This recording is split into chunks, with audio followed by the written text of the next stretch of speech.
तो दोस्तों 2024 के शुरुआत की सबसे अच्छी और सबसे बड़ी खबर आज मॉर्निंग में ही मैंने आपको दी और ये खबर कुछ ऐसी थी कि कतर के अंदर जो 8 बेकसूर भारतीयों को किसी अज्ञात गुनाह के चलते अरेस्ट कर लिया गया था और उन्हें फांसी की सजा तक सुना दी गई थी, उन 8 भारतीयों को जेल से रिहा करवा दिया गया है। अब जेल से जैसे ही रिहा किया उसके बाद 7 भारतीय भारत भी आ गए। एक और भारतीय भी बचे हैं जो कतर में ही है, लेकिन वो जेल में नहीं है और जल्द वो भी स्वदेश लौट जाएंगे। अब इसके पीछे हम सभी लोग जानते हैं कि भारत के द्वारा बहुत ही ज्यादा डिप्लोमेटिक प्रयास किए गए।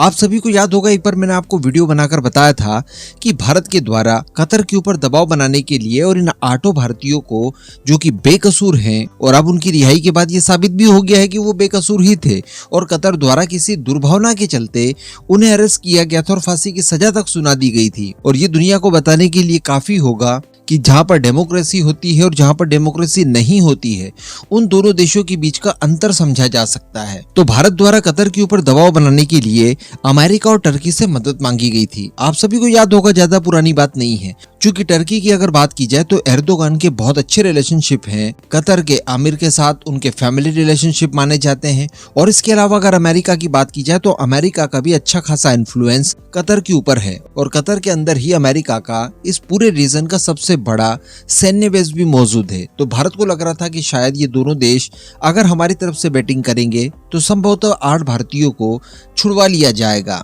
हालांकि ऐसा कुछ देखने सुनने के लिए नहीं मिला कि इन देशों की तरफ से कोई मदद की गई हो और उसके बाद हमें कोई सकारात्मक पहल देखने के लिए मिली। फाइनली जो रिपोर्ट्स निकल कर आ रही है, इनके पीछे जो सबसे मुख्य कारण बताया जा रहा है वो ये है कि प्राइम मिनिस्टर मोदी द्वारा डायरेक्टली इस मामले में इंटरवीन किया गया और जो COP28 के दौरान कतर के आमिर के साथ प्राइम मिनिस्टर मोदी द्वारा खुद इस बात की चर्चा की गई थी, वो सबसे बड़ा टर्निंग पॉइंट था। और इसमें कोई दो मत है भी नहीं कि ऐसा एक्चुअली हुआ है। इसके अतिरिक्त कई सारी डील्स भी भारत और कतर के बीच में इस दौरान साइन हुई, ये भी एक मुद्दा हो सकता है। इसके साथ साथ इजराइल हमास के मामले पर भी भारत को कुछ हद तक समझौता करना पड़ा, ये मामला भी उत्तरदायी हो सकता है इन 8 भारतीयों की रिहाई के पीछे। इसके साथ साथ डॉक्टर एस जयशंकर का नाम भी निकल कर आ रहा है। उन्होंने कतर के अलावा ईरान जाकर भी इस मामले को लेकर ठीक ठाक तरीके से लामबंदी की। हम सभी जानते हैं कि कतर के ऊपर ईरान का भी ठीक ठाक इन्फ्लुएंस है और ईरान कतर दोनों काफी अच्छी रिलेशनशिप मेंटेन करते हैं, उसका भी एक इम्पैक्ट देखने सुनने के लिए मिला। तो ये सारी चीजें वो है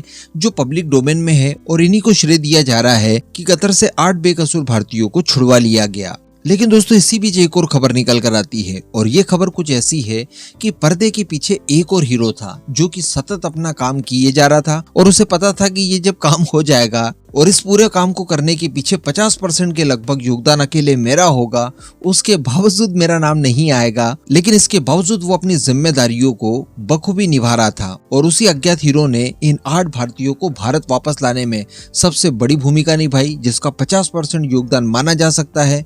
और इसी के साथ साथ इन 8 भारतीयों की रिहाई के साथ साथ एक अमेरिकन नागरिक और एक रूसी नागरिक को भी इस व्यक्ति ने कतर से छुड़वाया। जी हाँ, और इसी के साथ साथ इसी अज्ञात हीरो ने रूस और अमेरिका के ऊपर भी एक एहसान चढ़ा दिया। और ये अज्ञात भारतीय और ये अज्ञात हीरो कोई और नहीं बल्कि हमारे NSA अजीत डोवाल साहब हैं। जी हाँ, दरअसल मैं आपको बता दूं कि किसी 1 या 2 या 10 मीटिंग्स के चलते इन 8 बेकसूर भारतीयों की रिहाई नहीं हुई है, बल्कि इसके पीछे सतत प्रयास किए जा रहे हैं। यानी अगस्त 2022 में जब से इन्हें अरेस्ट किया गया और जब खबर भारत को मिली, उसके बाद से ही इन 8 बेकसूरों को कतर से छुड़वाने के लिए कवायदें शुरू कर दी गई थी। और बीच में जितने भी पड़ाव निकल कर सामने आए और जिस तरह की भी खबरें हमने आपको दी, ये उनके एक पार्ट के तौर पर देखा जाना चाहिए कि हमने टर्की से मदद मांगी, हमने अमेरिका से मदद मांगी, प्राइम मिनिस्टर मोदी ने डायरेक्टली बात की, या ईरान के अंदर जाकर डॉक्टर एस जयशंकर ने फील्डिंग जमाई। तो ये सारी चीजें उसी पूरी चेन की एक एक कड़ियां थी।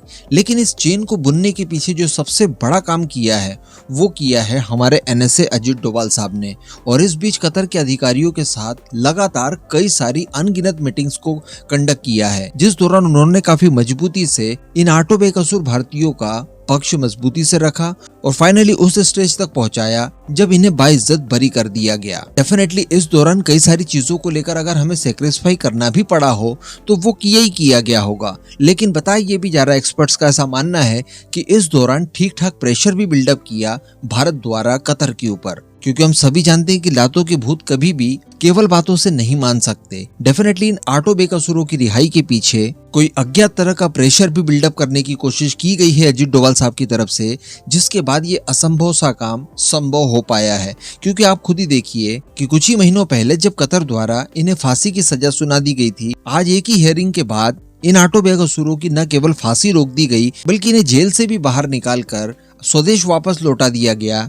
तो इसके पीछे क्या मैसेज गया? पूरी दुनिया को ये चीज पता चल गई, पूरी दुनिया इस चीज को जानती तो थी, लेकिन अब सबूतों के साथ मानने लगी है कि कतर के अंदर किसी भी तरह का कोई संविधान वगैरह नहीं है, कोई कानून वगैरह वहां पर नहीं माने जाते। जो वहां का अमीर कह देता है वही मान लेते हैं और उसी के आधार पर उनकी नीतियां तय होती है। तो इन सब चीजों के बावजूद, अपनी जग हसाई करवाने के बावजूद कतर द्वारा अगर इन 8 भारतीयों को छोड़ देने के लिए मजबूर कर दिया गया, तो उसके पीछे हमारे इसी हीरो यानी अजीत डोभाल साहब का सबसे बड़ा योगदान बताया जा रहा है। और इसी के साथ साथ जैसा मैंने आपको बताया कि एक रशियन नागरिक और एक अमेरिकन नागरिक, इनकी रिहाई भी सुनिश्चित करवाई इसी कॉन्फ्लिक्ट के दौरान। इस पूरे मुद्दे पर और अजीत डोभाल साहब के इस प्रयास के बाद आप सभी का क्या मानना, नीचे कमेंट करके जरूर बताइएगा।